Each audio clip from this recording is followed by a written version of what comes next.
fact that you are is enough to know that, okay, if you're here to create something that's amazing.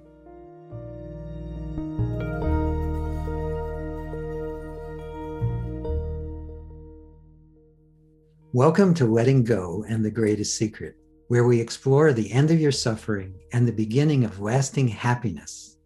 I'm Hale, and today we'll be meeting Bob Doyle, who is a featured teacher along with me in Rhonda Byrne's The Secret.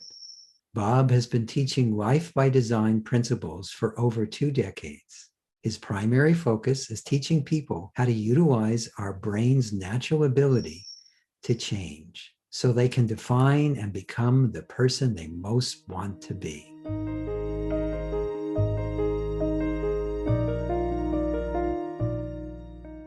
How do you see the secret, the law of attraction, and the latest book, The Greatest Secret, which is more about just discovering the truth of who you are as awareness? Mm-hmm. How do they relate to each other? Or how do they complement each other? I look at, when I look at The Greatest Secret, because of the sort of conversation I'm in right now with how I'm teaching and coaching, I'm seeing it more tactical, like that what we're really talking about is, gaining control to an extent, catching ourselves. Just this is to use like non-spiritual language, like, oh, sure, use any language you want. Like, I don't have a preference.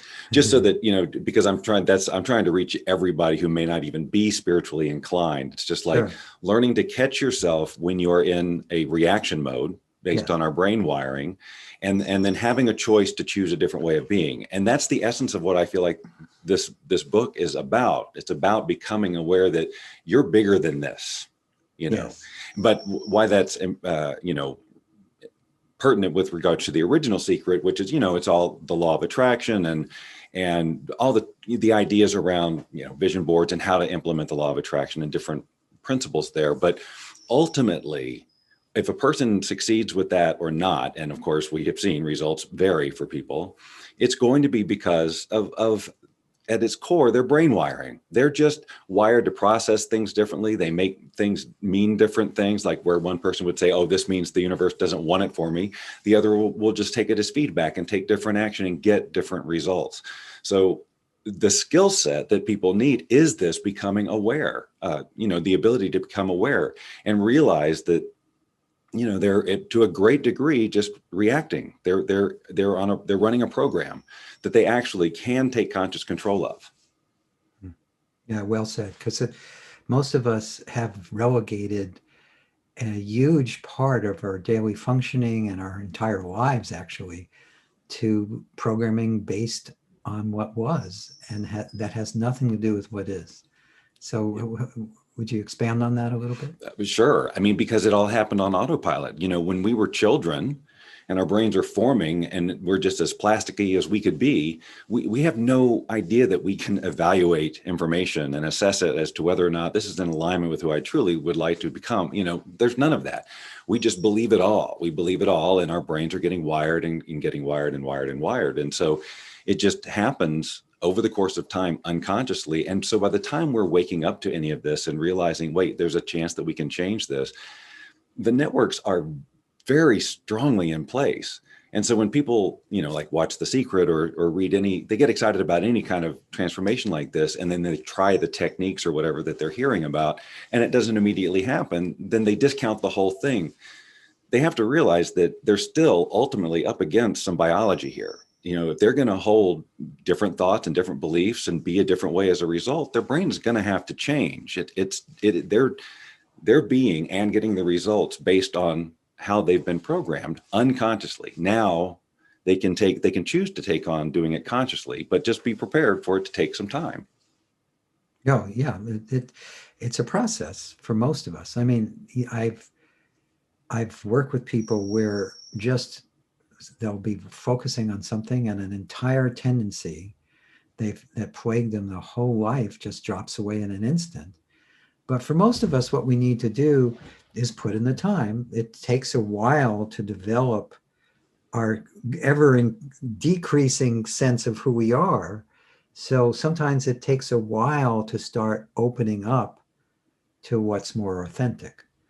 So I really agree with that. And this is why I love like any work around releasing, and particularly with a process like you use that's so simple, that doesn't take a lot of technique to it per se. But Right. I've seen you do it, in groups, and it's so crazy how powerful it is and how quickly it can change. Like that's the kind of thing that can accelerate the wiring process, the Yes. Yes. rewiring process. So there are shortcuts, and this is the great news for people who are waking up to this at this time, that it doesn't have to be so, it is going to be uncomfortable, especially if you don't have these kind of tools.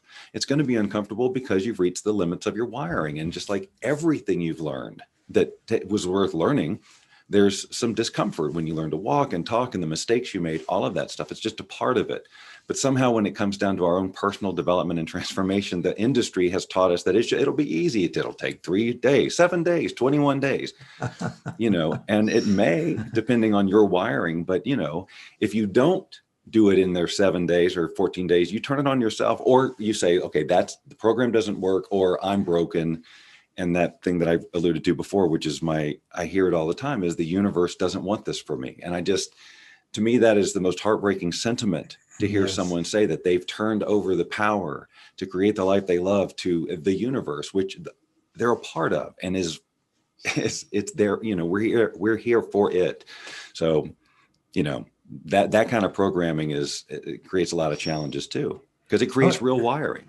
no, no, I agree. I mean, again, what's weird is that uh, there's a truth in that the universe and us are the same mechanism, and I believe it's a loving universe that's always looking out for what's in our highest and best good, not necessarily what our mind wants, but what's really in our highest and best good. Mhm. And so uh, there's two ways to turn over. There's a way to turn over where you're not really turning over, you're just being dragged behind the bus. And there's another way where you hand the wheel to the bus to the all, and that's actually exquisite. You feel like uh, you have all the power in the universe behind you, and you feel really in alignment Mhm. with what's happening moment to moment. Would you agree with that distinction? I would. I probably wouldn't have put it as poetically as you. However, it makes me think of, I had a real pivotal moment a couple of years ago, just rereading The Science of Getting Rich, the Yes. Wallace D. Wattles book, and Yes. really talking about and even back then, having languaging that we are basically the universe experiencing itself, and it wants us and has given us every ability to create our experience, because that's what it wants, to go it through the physical, have the whole human ride, and that's what we get to provide.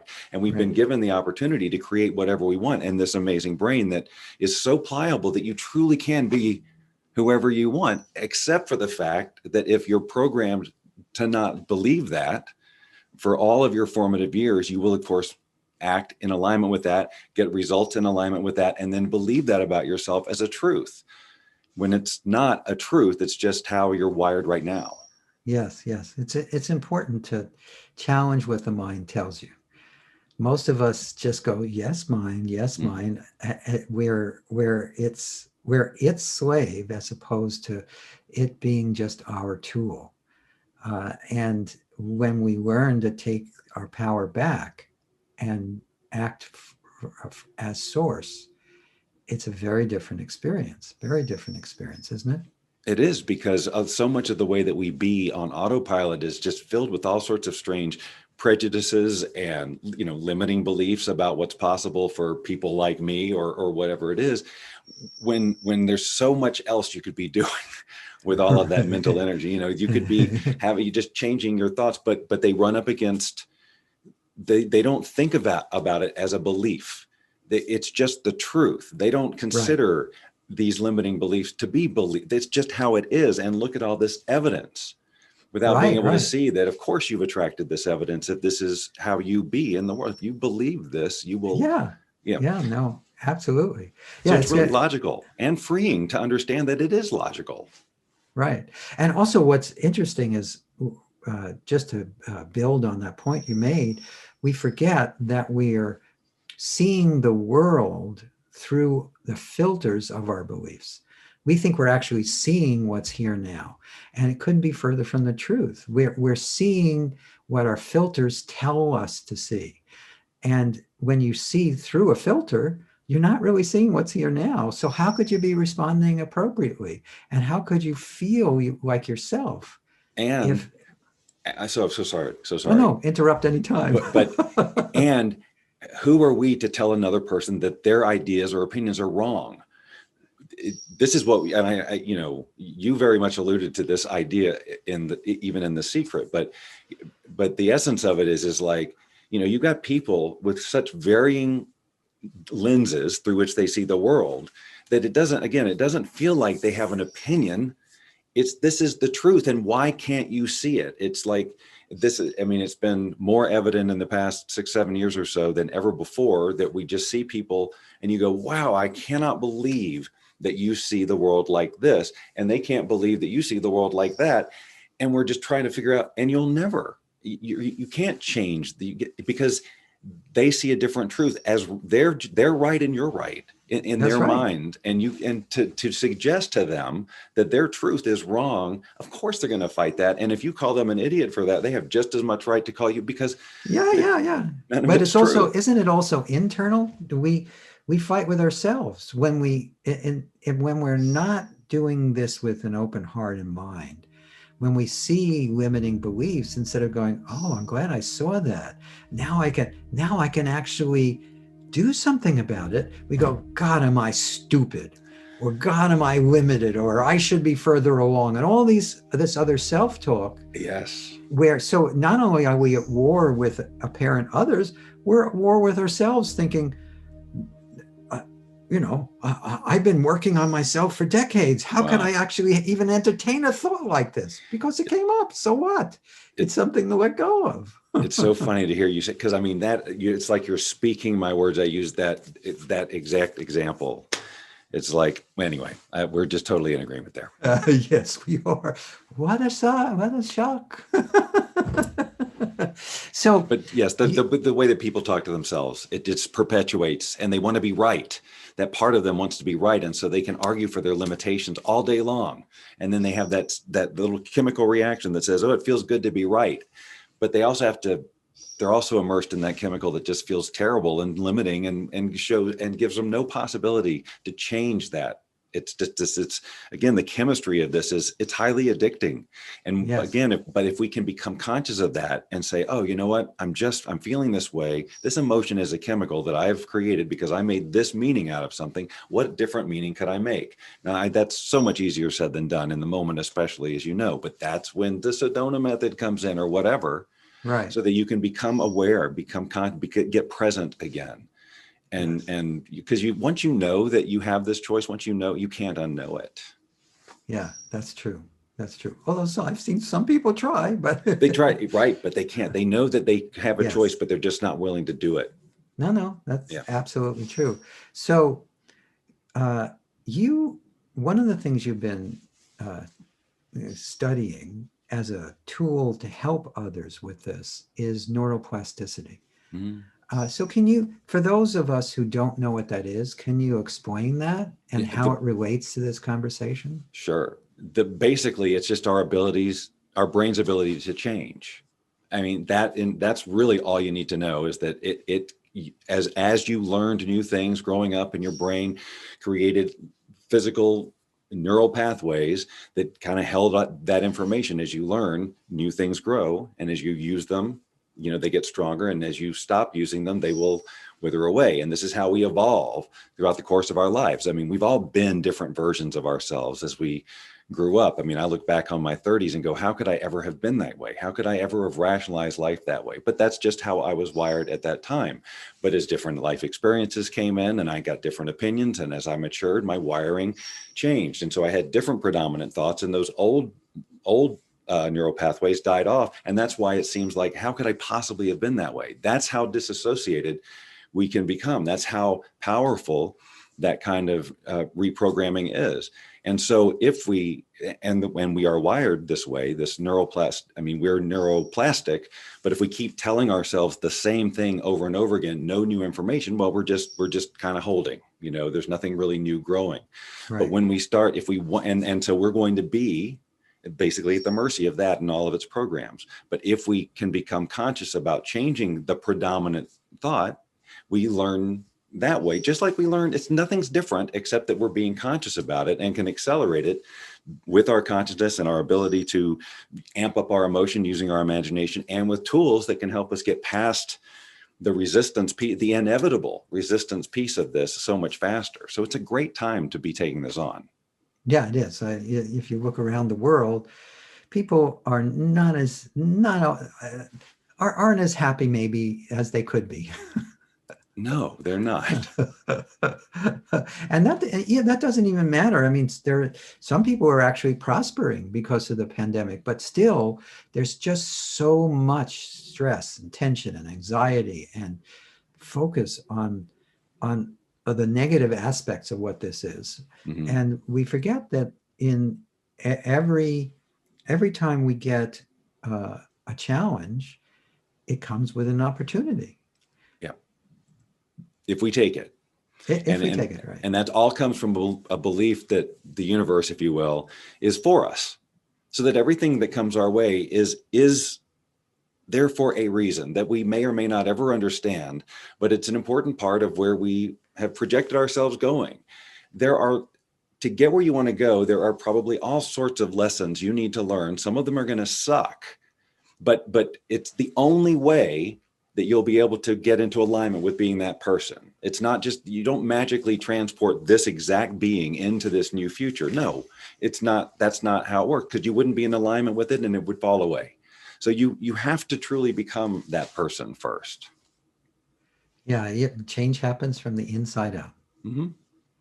From the inside you can try to force it from the outside in, but then you will find yourself being unhappy and even maybe even more unhappy, because you thought all this time, oh wait, I thought this was going to do it and it didn't. So now what? Now there's just no hope, because they're totally seeking it from the outside.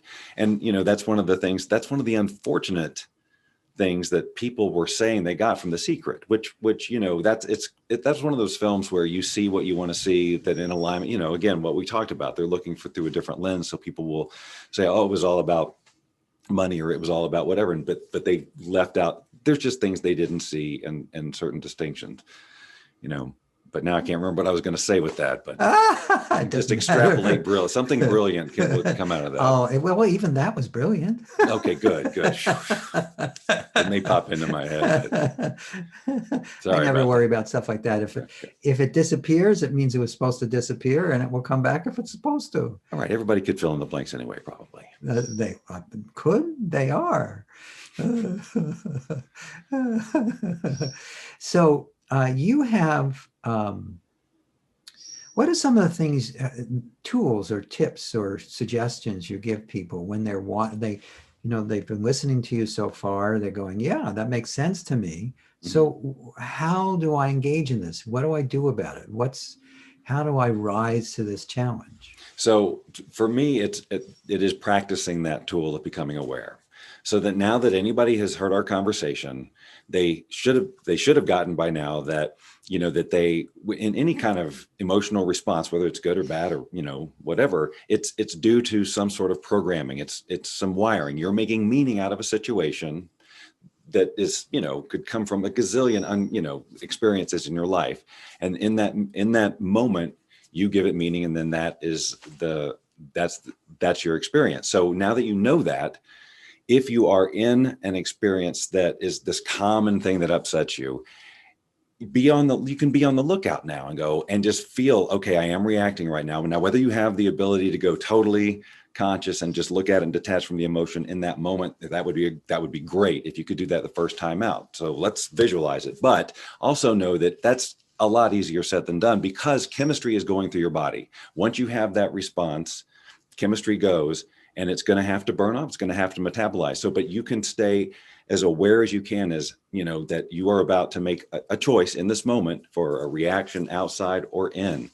So being on the lookout for that is the first step. And then seeing if you can actually assess, what would I rather do in this moment? What would the ideal version of me do in this moment that is different than my primary reaction? And the good thing about that is that's something you can rehearse ahead of time. So if you know there are common things in your life that upset you during the course of a day, you could wake up in the morning and go, boy, I'm dreading this, whatever thoughts are going on in your mind about a situation where you feel anxious, you can visualize it ahead of time and run through it in a way where you don't get reacted. Like, what would that look like?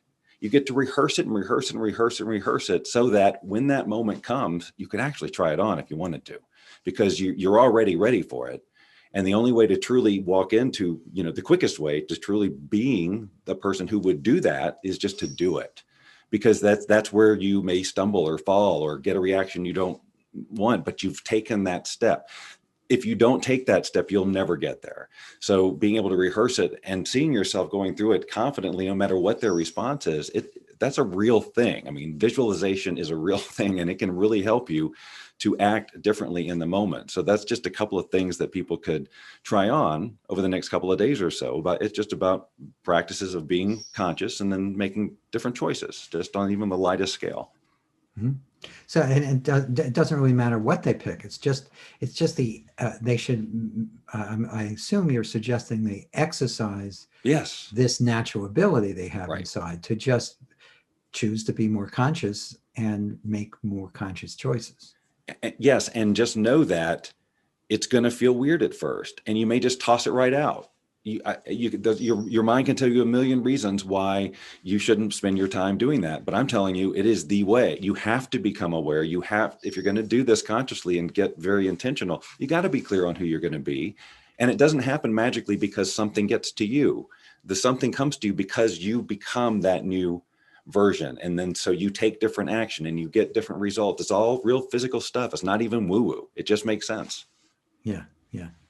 Yeah, I like that you're keeping this practical. Keep it real. Keep it real. Hey, I'm all about the woo-woo, right? But I after 20 years of doing this, I was realizing that trying to talk about vibration and energy and all of that stuff, while some people love it and they embrace it and they go, I totally get that, I totally believe it, they still have a ridiculous time integrating it. And they tried this technique and that, but it still comes down to who they've defined themselves to be. So as a coach, I can look and say that you're never going to get the results with this mindset, with this approach to it. You're setting yourself up for failure, and I see it. I'm sure you do too. These people who, I've been studying the law of attraction, I love it, 20 years and I'm still broke, or whatever it is. It's like there's something here.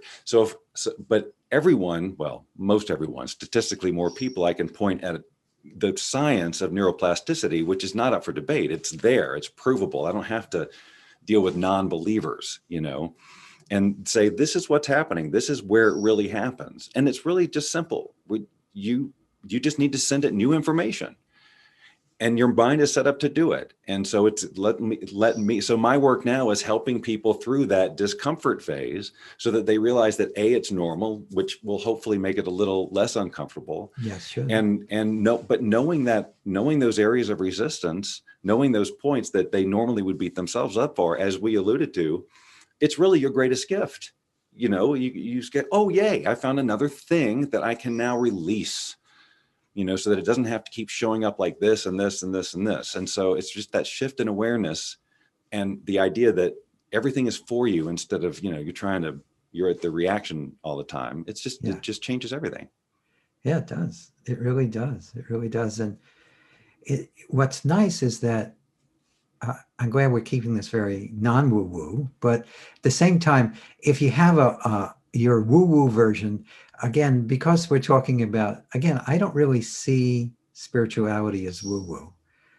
I actually see it as way more real and practical and available that sometimes than the things that people think are the most practical and solid and all that other kinds of things. Because in my experience, this presence of awareness or beingness or isness that we are at our core, that gives life to every experience, that's what's primary. everything else comes from that, is secondary. Mm-hmm. And so it's nice occasionally to pay attention to what's primary, because in doing that, when you go back into the practical, you're coming more and more from source. Would you agree with that? Yes. And, it really, you reminded me of, going through the greatest secret and the focus on awareness. It really had me check back in with, I mean, I had a nice little cascade of ahas and all of that after going through that book, because it reframed awareness. And that, I was checking in with, when I think about my childhood memories, Yes. it was just me remembering these things. It wasn't a 4-year-old. It wasn't a 3-year-old. Same with my teenage. It's like, it's not a personality per se, but it's something that's consistent. Like, Yes. and that was like, wow, and I never had thought about that before, really. But but it really made me check in with that. My awareness is just observing this physical experience that I'm creating. Right. And so that also tapped it. It also, it was very empowering Yes. too, that to think that, I am calling a lot of shots here that I'm not taking responsibility for or advantage of, where I'm letting certain things run on autopilot, and this is how it's showing up. And I get to just watch and not judge, and just say, well, look at, you got yourself into this mess. Let's see what you do with this, that kind of stuff. Like, Right. that awareness is so, non-judgmental, and it's beyond that human experience. And it was a big takeaway from going through the greatest secret.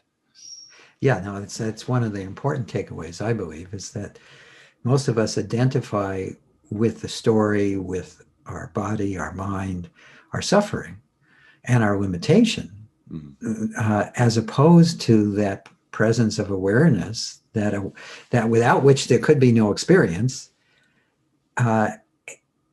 And when you start to pay more attention to that which is aware, you feel more empowered, you feel more alive, you feel more centered, you feel more whole.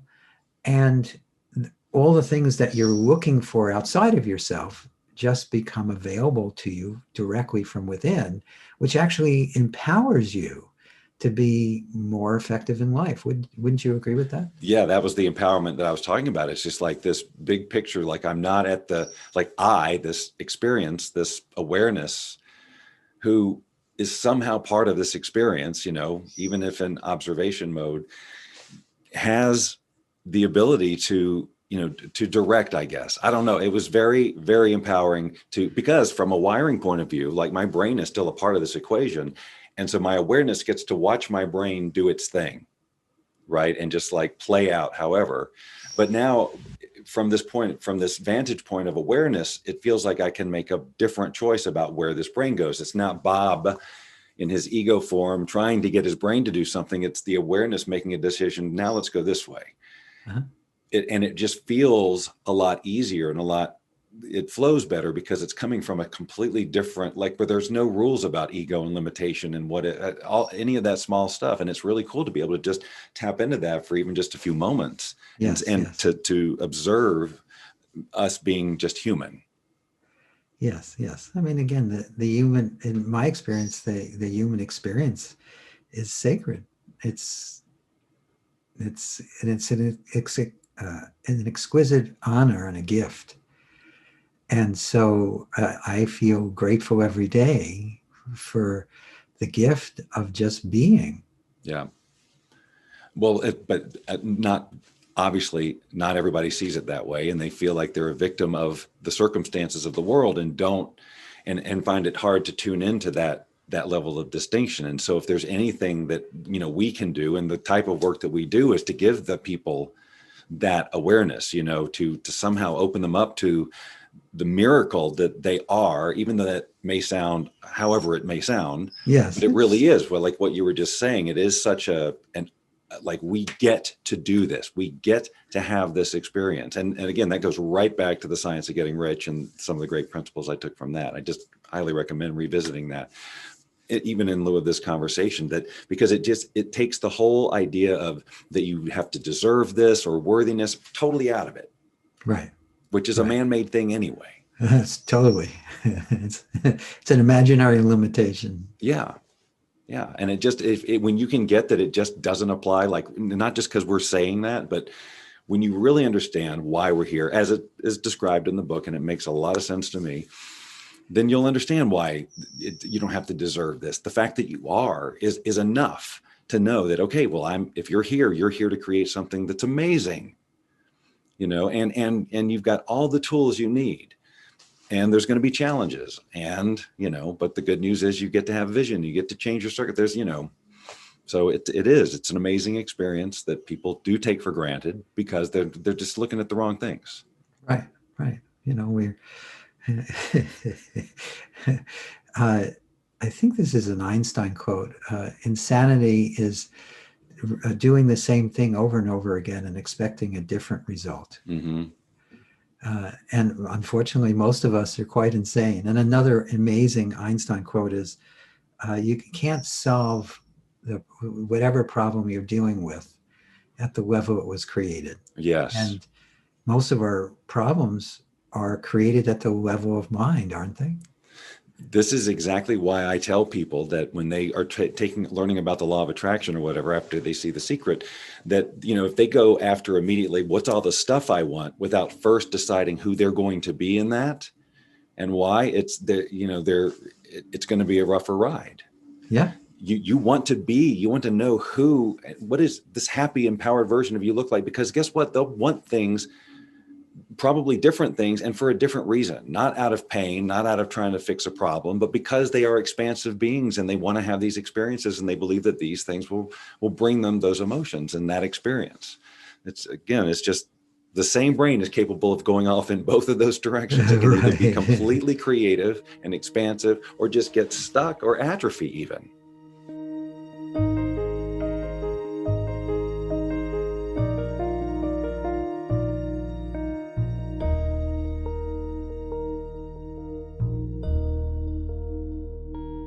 Next time you feel it, that familiar thing where you go, oh, not again. Right. That's when I invite you to go, at least for the moment and to the extent that you can, say, okay, I'm in autopilot mode right now. I mean, I feel like I cannot control this. Like, this is the only possible way for me to be, but it is programming. If you can just get that far and own that a few times in a row, and then maybe try on, like, well, what would it be like? And then you could go home that evening and rehearse a different way of responding, a different way of feeling. It's going to be weird, but just imagine it. Let your imagination go crazy. And then you'll create a little bit, the neurotransmitters will start to shoot out there. And then when you reinforce, then they actually grow into a thing. But, you get to do that. So anything else you want to add? If you can just get that reality is created in the moment that you give it meaning. I mean, that's because truly we're in this ocean of stuff that's happening, and they're all just events, and they are meaningless until we say they have meaning. That's just that's just the reality of how things are. So, and if you look at why do you make meaning out of anything, it is your wiring. So if you want a different experience of life, meaning you can make different or more positive meanings out of situations that currently you feel like you're powerless in, if you can create that, then your brain itself can change, and you will learn to become different in the world, and you will get different results. I'm just really restating the basics here, but just everything, the same processes that made you the person that you are today are the ones that will change who you are in the future. Only you just get to be way more intentional about it and take years off of it. Yes, I think that's the key, isn't it? It's we do so much in life unconsciously. The more we can make things conscious, the more we are taking charge of our experience. Absolutely.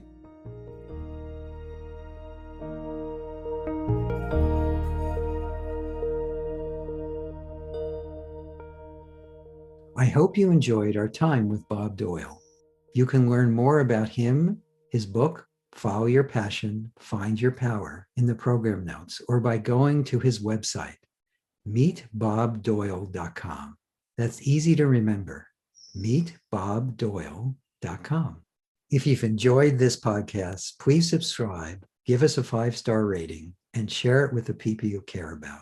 These episodes are dedicated to sharing the eternal teachings from the greatest secret and the power of letting go. As Rhonda said, We've missed the truth for thousands of years because we've not looked at what's right in front of us. We become easily distracted by our problems, the drama in our lives, and the comings and goings of the events in the world. And we miss the greatest discovery we can make, a discovery that can take us out of suffering and into lasting bliss and happiness. If you'd like to learn more about my work, my mentors, Lester Levinson's work, and the Sedona method, please visit sedona.com. As you explore our site, you'll learn the key to lasting happiness, success, peace, and emotional well-being. We have books, courses, events, and plenty of free material to explore. Again, go to sedona.com. That's sedona.com.